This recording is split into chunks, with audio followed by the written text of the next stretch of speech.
आज हम स्टार्ट करेंगे फ्रेंच रेवोल्यूशन का पार्ट 2। हमने फर्स्ट पार्ट में देखा था कि कैसे फ्रांस कॉन्स्टिट्यूशनल मोनार्की को अडॉप्ट कर लेता है। आज पढ़ेंगे France revolution part 2, France abolishes monarchy and becomes a republic. अब पहले ये समझते हैं कि रिपब्लिक क्या होता है। A republic is a form of government where the people elect the government including the head of the government.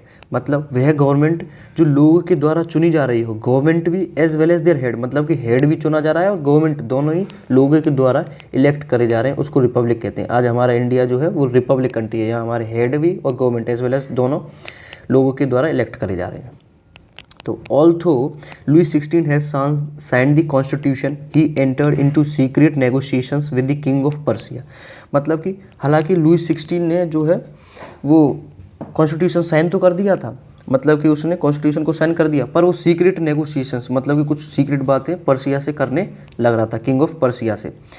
और जो नेबरिंग कंट्री थी हमारी फ्रांस की, वो भी मतलब कि वरीड थे कि सब कुछ जो फ्रांस में चल रहा था उससे, तो वो प्लान बना रहे थे कि अपने ट्रूप्स भेजें और फ्रांस पे अटैक करा जाए। ये सब कुछ होता उससे पहले ही a war was declared by the national assembly against Persia and Austria in 1792। मतलब कि वो अपने ट्रूप्स भेजते उससे पहले ही नेशनल असेंबली ऑफ फ्रांस ने पर्सिया और ऑस्ट्रिया के अगेंस्ट वॉर स्टार्ट कर दी। अब among the patriotic songs they sang, they मतलब वॉलंटियर्स जो फ्रांस की तरफ से फाइट कर रहे थे, फ्रांस की जो आर्मी में थे, they sang was the Marseillaise composed by the poet Rouget de Lisle. जो मेर्सेलेस सॉन्ग था इसको कंपोज मतलब कि बनाया था Rouget de Lisle. It is now the national anthem of the France. ये प्रेजेंट में जो है फ्रांस का नेशनल एंथम भी है। Last sections of the population were convinced that the revolution had to be carried further as the constitution of 1791 gave political rights only to the richer sections of the society। मतलब हमने part first में देखा था कि constitution जो है मतलब कि एक्टिव सिटीजन्स ही उसमें वोट कर पाते थे, जिनके पास जो richer sections of the society थी वही वोट कर सकती थी, उन्हीं के पास पॉलिटिकल पावर्स थी। जो हमारा मेजर सेक्शन था थर्ड एस्टेट का, जो कि गरीब थे, जो लोग स्मॉल पीजेंट्स फार्मर वगैरह थे, उनके पास कोई पॉलिटिकल राइट नहीं था। इसीलिए larger section of population convince हो गई, मतलब वो मान गए कि जो रेवोल्यूशन चल रहा है उसको फर्दर कैरीड करा जाए ताकि हमें पॉलिटिकल राइट मिल सके। People started forming political clubs to discuss government policies and plans. मतलब कि लोगों ने पॉलिटिकल क्लब्स बनाना शुरू कर दिए ताकि गवर्नमेंट मतलब कि फर्दर जो गवर्नमेंट जो बनेगी नई वो क्या पॉलिसीज़ लाएगी और प्लान्स करेगी। The most successful of these clubs was that of the Jacobins. मतलब कि जो पॉलिटिकल क्लब्स बन रहे थे उनमें से सबसे ज़्यादा सक्सेसफुल और फेमस क्लब था Jacobin, which got its name from the former convent Saint Jacob, जिसको अपना नाम जो कॉन्वेंट था उसके नाम से पड़ा, Saint Jacob in Paris. The members of the Jacobin club belong mainly to the less prosperous sections of the society. मतलब कि जो जैकोबिन क्लब के मेंबर थे वो लेस प्रॉस्पेरस सेक्शन से थे, मतलब कि थर्ड एस्टेट के जो गरीब तबके के लोग थे, मतलब कि जिनकी प्रॉपर्टी ज़्यादा नहीं थी, जिनकी अर्निंग ज़्यादा नहीं थी, वो लोग इसके मेंबर्स थे। Examples small shopkeepers, artisans, shoe makers, servants and daily veg workers, farmers, landless labours etcetera.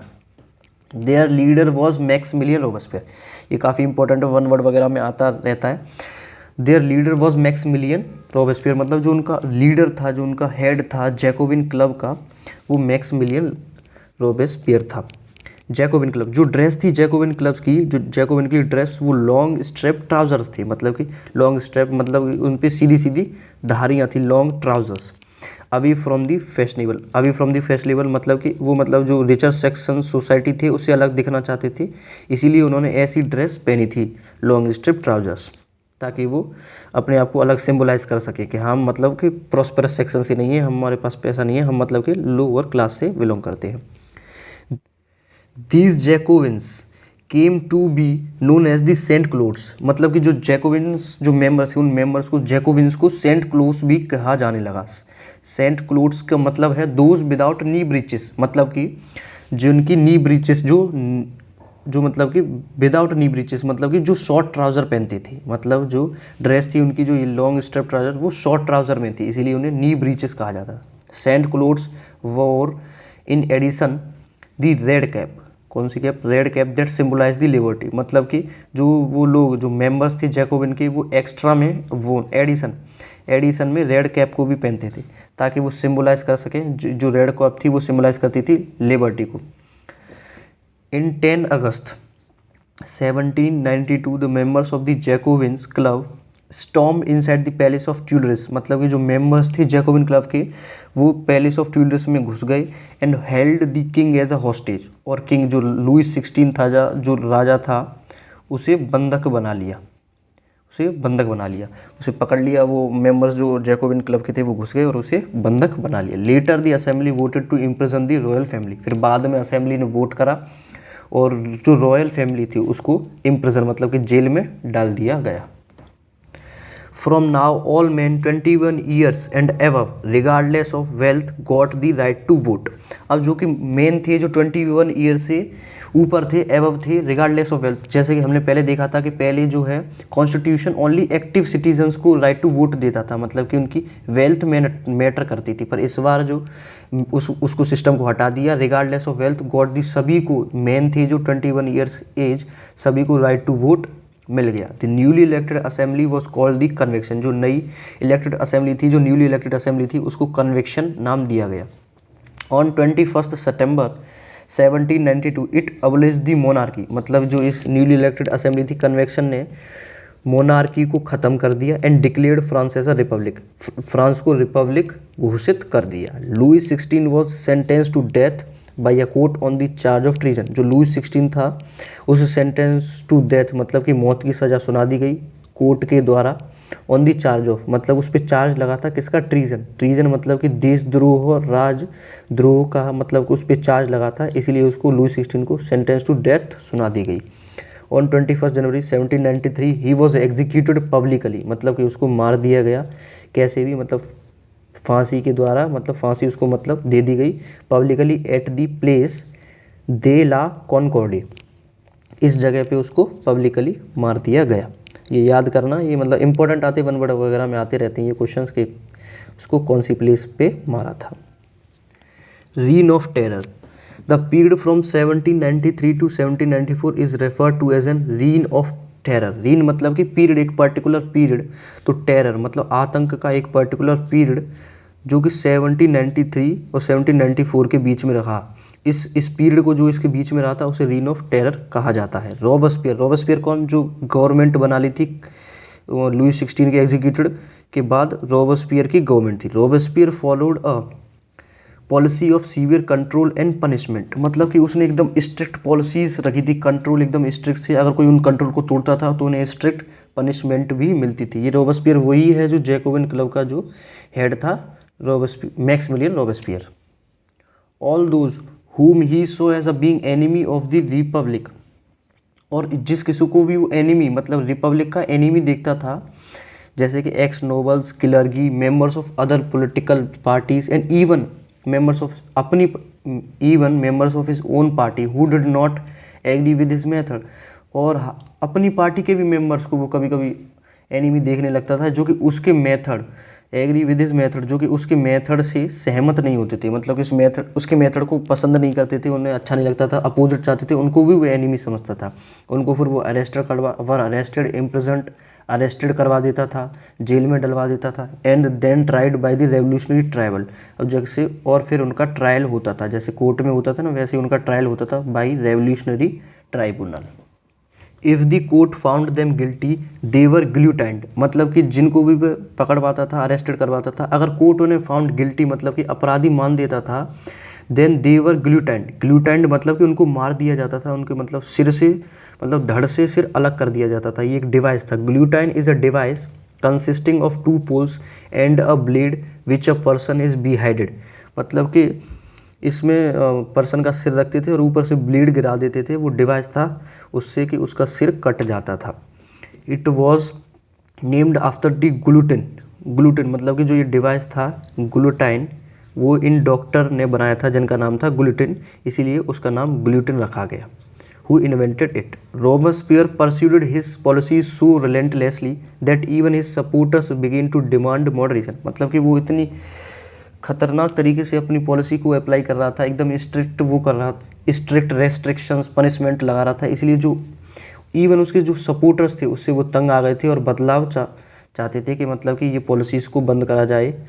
Finally he was convicted by court July 1794। He बोले तो वही रॉबेस्पियर, मैक्समिलियन रॉबेस्पियर को उसको कन्विक्टेड करा गया बाई कोर्ट के द्वारा इन जुलाई 1794। अरेस्टेड, उसको अरेस्ट कर लिया गया एंड ऑन नेक्स्ट डे, अगले दिन सेंड टू द ग्लूटाइन भेज दिया गया उसको भी मारने के लिए। मतलब जैसे वो दूसरे लोगों को मारता था गिल्टी फाउंड होने पर, वैसे ही लास्ट में वो भी मारा गया। कौन? Maximilien Robespierre. A directory rules France. अब the fall of the Jacobin government allowed the wealthier middle class to seize power. मतलब कि अब रॉबेस्पियर को मार दिया गया, अब गवर्नमेंट का हेड तो ख़त्म हो गया, तो अब दूसरी गवर्नमेंट बनेगी, तो फॉल हो गया जैकोबिन गवर्नमेंट का। तो जैसे ही जैकोबिन गवर्नमेंट का फॉल हुआ, जो वेल्दियर सेक्शन था, जो allowed wealthier middle classes to seize power, मतलब कि जो वेल्दियर लोग थे उन्होंने फिर से पावर अपने हाथ में ले ली। A new constitution which denied the vote to non propertied section of society. जो अब ये फिर जो नई गवर्नमेंट आती है वो बनती है, वो फिर से राइट टू वोट को डिनाइट कर देती है उन लोगों से जो नॉन प्रॉपर्टाइज थे। जैसे कि हमने पहले देखा था ओनली एक्टिव सिटीजन स्टार्टिंग में वोट कर सकते थे, वही पॉलिसी इन्होंने फिर से दोबारा अप्लाई कर दी कि जिनके पास प्रॉपर्टी नहीं है वो सेक्शन ऑफ सोसाइटी मतलब वोट नहीं कर सकता।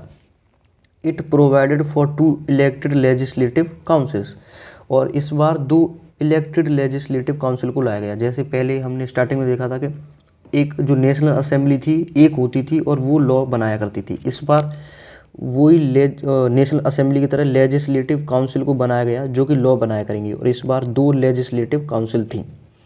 अब यहाँ पे थोड़ा सा गड़बड़ हो गया, ये फर्स्ट पॉइंट पहले ये है फिर ये वाला है। देन दीज, जो ये लेजिस्लेटिव काउंसिल थी, फिर ये वाली जो काउंसिल थी अपॉइंट करती, then these appointed a directory and executive made up of 5 members. फिर ये जो काउंसिल थी वो अपॉइंट करती है 5 मेंबर की डायरेक्टरी को, जो एग्जीक्यूटिव डायरेक्टरी थी। ये सब कुछ इसीलिए करा गया, 5 मेंबर को एग्जीक्यूटिव हेड इसीलिए बनाया गया।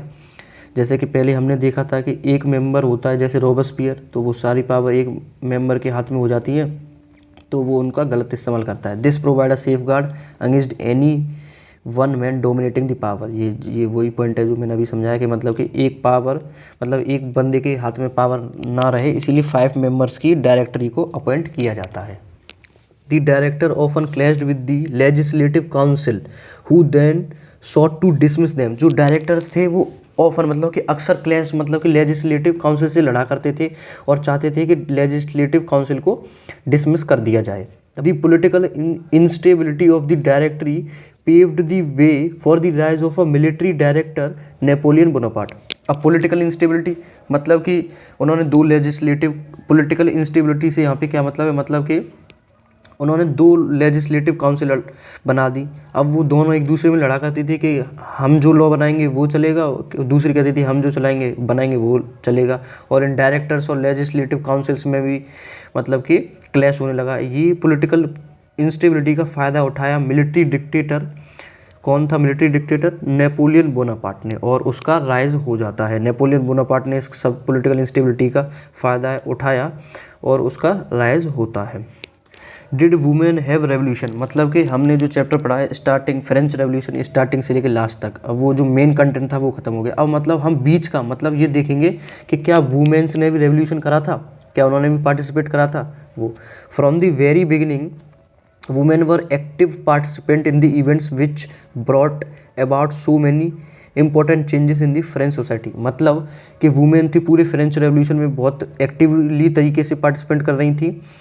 they hoped there that involvement would pressurize the revolutionary government to introduce measures to improve their lifes. वे पार्टिसिपेट क्यों कर रही थी? क्योंकि वे चाहती थी कि जो रेवोल्यूशनरी गवर्नमेंट है वो इंट्रोड्यूस करे, मतलब कि लाए कुछ ऐसे प्रावधान मेजर्स कि उनकी मतलब कि ज़िंदगी कुछ बेहतर हो सके।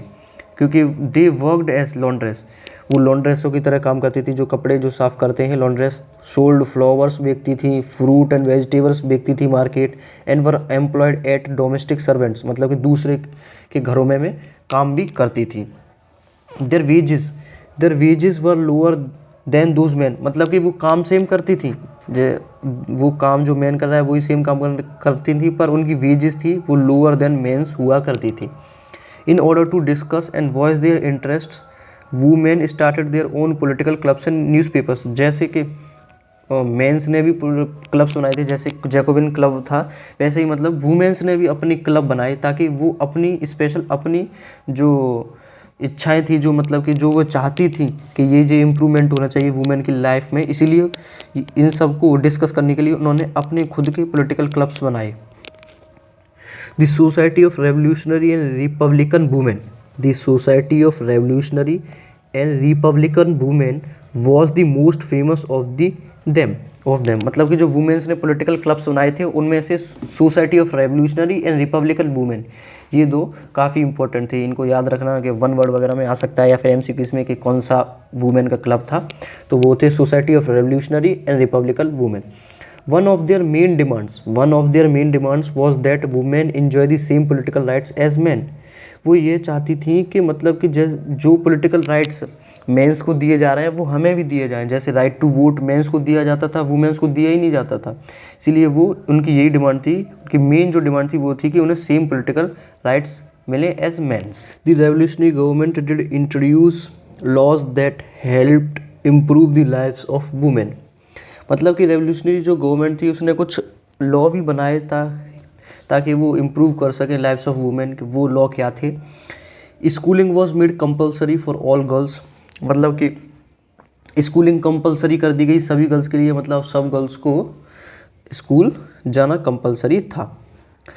There fathers could no longer force them into marriage against their will, मतलब पहले क्या होता था कि उनके फादर है ना फोर्सफुली उनकी मैरिज कर देते थे against their will.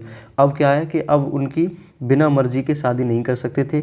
Could no longer force them into marriage, उनकी शादी नहीं कर सकते अगेंस्ट देयर विल, मतलब उनकी इच्छा के बिना। Women could now train for jobs, could become artists और रन स्मॉल बिजनेस। अब वुमेन जो है ट्रेन करी जा रही थी, मतलब उन्हें ट्रेनिंग दी जा रही थी जॉब्स के लिए। कुड बिकम आर्टिस्ट बन सकती थी और बन रही थी। रन स्मॉल बिजनेसेस भी चला रही थी।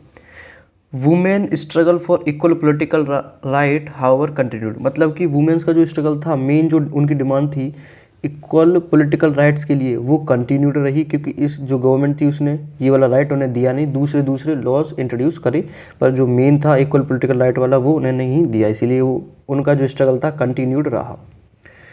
During the reign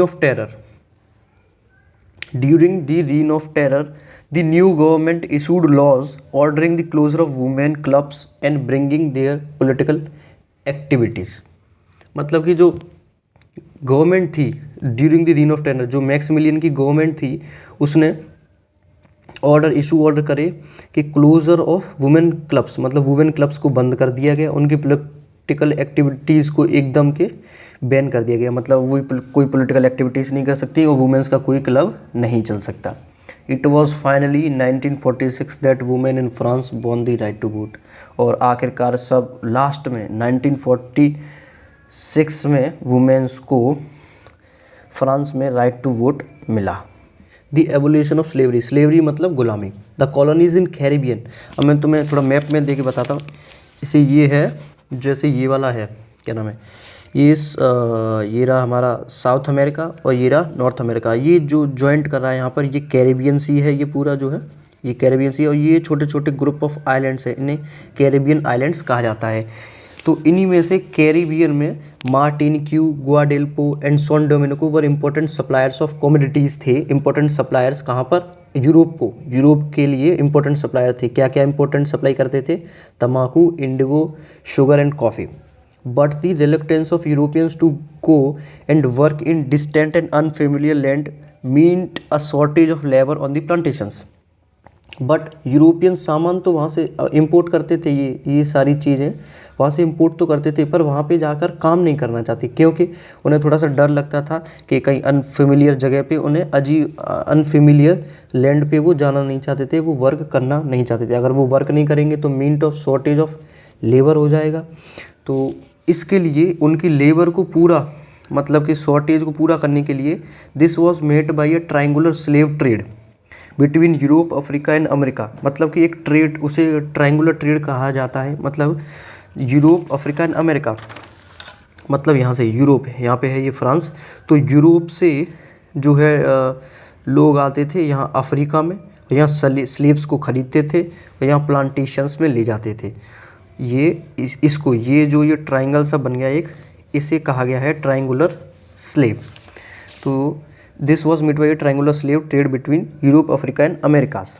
French merchant sail from the part of Bordeaux and Nantes to the African coast where they bought slaves from the local chieftains. मतलब कि जो फ्रेंच मर्चेंट्स थे वो sold from the ports of Bordeaux, मतलब कि जो port city थी उनकी बोर्डेक्स एंड नेंटेस, या फ्रेंच पे यहाँ पे थी बोर्डेक्स और नेंटेस से मर्चेंट्स जो है, बोर्डेक्स और नेंटेन से जो मर्चेंट्स थे वो अफ्रीका जाते थे और वहाँ से स्लेव्स को ख़रीदते थे और यहाँ पर आकर बेच देते थे। To African coast where they bought खरीदते थे और स्लेव्स को from the local chieftains the slaves, फिर खरीदने के बाद the slaves were packed tightly, Africa से उन्होंने खरीद लिए स्लेव्स को, फिर packed tightly into ships for 3 month long voyages across the Atlantic to the Caribbean. मतलब कि उनको टाइटली पैक्ड कर देते थे, एकदम शिप में भर देते, वो कहते हैं ना कि घुस की तरह भर दिए, तो वैसे ही वो शिप में घुसा के भर देते थे। और 3 month लॉन्ग जर्नी थी अफ्रीका से कैरेबियन आइलैंड्स तक की, अटलांटिक सी को क्रॉस करके। वोएज मतलब होता है यात्रा करना, वो भी स्पेशली वोएज शब्द होता है यात्रा करना, थ्रू सी मतलब कि समुद्री यात्रा करने को कहते हैं voyage, across the Atlantic to Caribbean. They were sold to the plantation owners, वहाँ पर वो जो ये मर्चेंट्स थे फ्रांस के, वो ओनर्स को, प्लांटेशन ओनर्स को, उन स्लेव्स को बेच देते थे। One of the most revolutionary social reforms of the Jacobian regime, मतलब जैकोबिन जो काल में जो सबसे ज़्यादा एकदम बेस्ट काम किया गया था, सोशल रिफॉर्म्स लाया गया था, मतलब social reform was abolition of slavery, मतलब जैकोबिन ने स्लेवरी को ख़त्म कर दिया था। अब सीधी सी बात है भाई, स्लेवरी को ख़त्म करेंगे, क्योंकि जो जैकोबिन था और जो उसकी गवर्नमेंट थी वो लेस प्रॉस्पेरस सोसाइटी के मेंबर्स थे, मतलब, और वो उनका दर्द समझते थे कि स्लेवरी कितनी खतरनाक चीज़ है, इसलिए स्लेवरी को उन्होंने, मतलब जैकोबिन ने ख़त्म कर दिया। बट 10 year लेटर नेपोलियन री इंट्रोड्यूस्ड, बट जैकोबिन के जाने के बाद फिर नेपोलियन बोनापार्ट का जब राइज होता है, देन 10 years बाद नेपोलियन इसको री इंट्रोड्यूस कर देता है।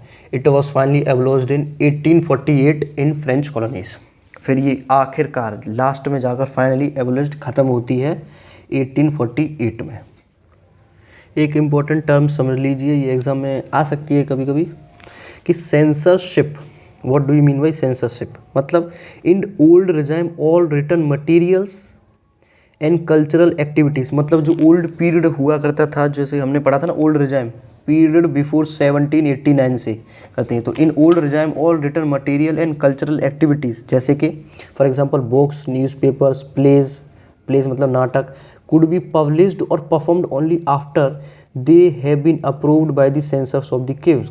मतलब सेंसरशिप का मतलब है कि मतलब ओल्ड रिजाइम में सब कुछ बुक्स वगैरह, न्यूज़पेपर वगैरह तभी पब्लिश्ड हो सकते थे only after they have been approved, उनको अप्रूवल मिल जाए by the censors of the kings, मतलब कि उनको के राजा के जो लोग थे उनके द्वारा अप्रूवल मिल जाए कि इसमें कोई हमारे अपोजिट में कोई कंटेंट नहीं है, इसको हम पब्लिश कर सकते थे। अगर अप्रूव नहीं करते थे, अगर डिसअप्रूव कर देते, तो ये जो बुक्स वगैरह, न्यूज़पेपर वगैरह है, इसको हम पब्लिश नहीं कर सकते थे। ये आजकल भी चलता है कहीं कहीं।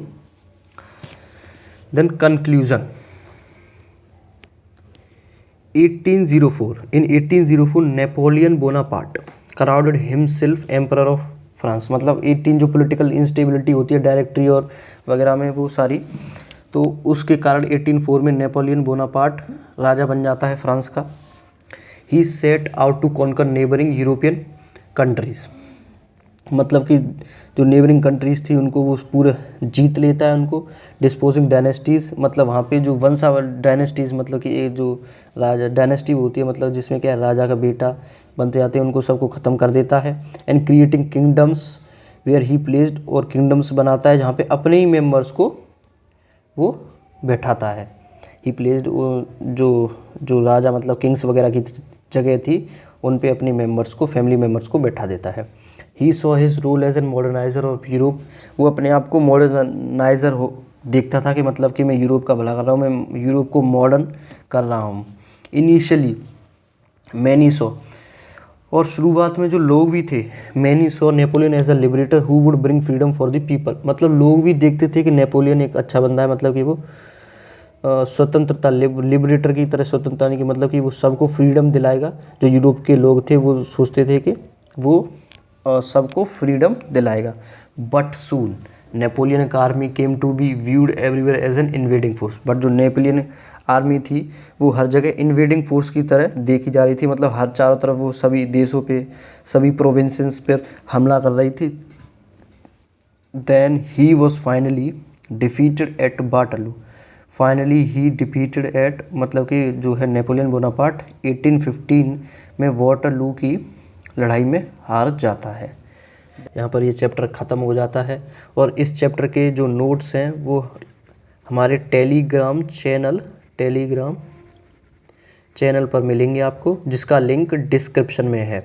फर्स्ट पार्ट के भी और सेकंड पार्ट के भी, दोनों के आपको वहाँ पर नोट्स मिल जाएंगे। एक बार उन्हें ज़रूर पढ़ना। नोट्स पढ़ने के बाद आपको कुछ भी थोड़ा बहुत डाउट होगा वो क्लियर हो जाएगा और इससे एक्स्ट्रा कोई भी क्वेश्चन आने वाला है नहीं। और अगर वीडियो अच्छी लगी हो तो लाइक करना, चैनल को सब्सक्राइब करना। जय हिंद, जय भारत।